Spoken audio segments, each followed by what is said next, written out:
we always have the Hogan. The Hogan is so very important as part of the traditional ceremony. And if you look at the entryway, they always take the door away, or they remove the door out of the way, so they never have the wood door or any kind of material as a door, except a blanket or some kind of a covering for the entryway. And that's very important. Among the teachings of our people, one of the very first things that we learn at a very early age is that of the holy people, the Yendane. The Yendane is sacred holy beings, is what the word the Yendane means. And so the teachings of our people, the ones that are the actual meat of all of the teachings about holy people, only take place at ceremonies and special occasions where certain ceremonies are conducted for individuals or for families or for the well-being of our environment. And so the holy people are some people that we are introduced to. Some are individual sacred beings, like the Supreme Being, the one that we call Yuhana'eh Nihitra, which is to say the Supreme Being that is our Father, Nihitra.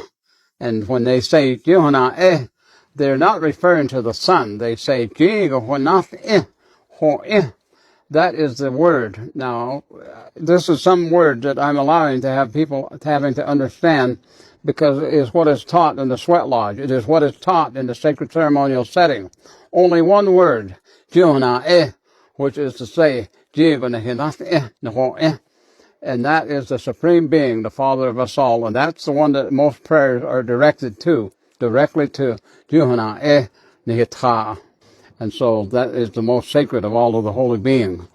But they have sub-holy people, sub-helpers in that occasionally they come in various forms, or in most cases they come as sacred beings themselves, as another person or another individual entirely. But they come to deliver messages or to give special instructions for certain things that we may be encountering.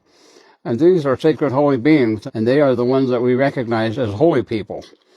And they come at various times. Sometimes we may give them labels, and throughout the history of the Neh, and some of those are even like Spider Woman. She was an actual person that had special gifts and taught the Neh women how to make and weave clothing and rugs and blankets and so on. But there are other holy beings in that. Some that taught us how to recognize the weather at different times of the season. And so these are sacred beings that we're here to instruct the Neh as how to live life and how to make things uncomplicated. And the holy people are people that help the Supreme Being in that to give us information here in this life.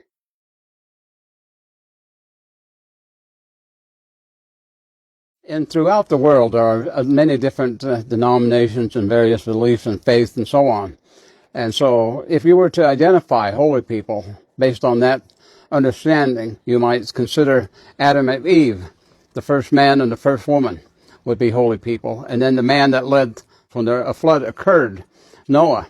And then you have a number of different teachings in that offered by Christianity, or even by people like Gandhi and Muhammad, and all these different people at various times in the history of the world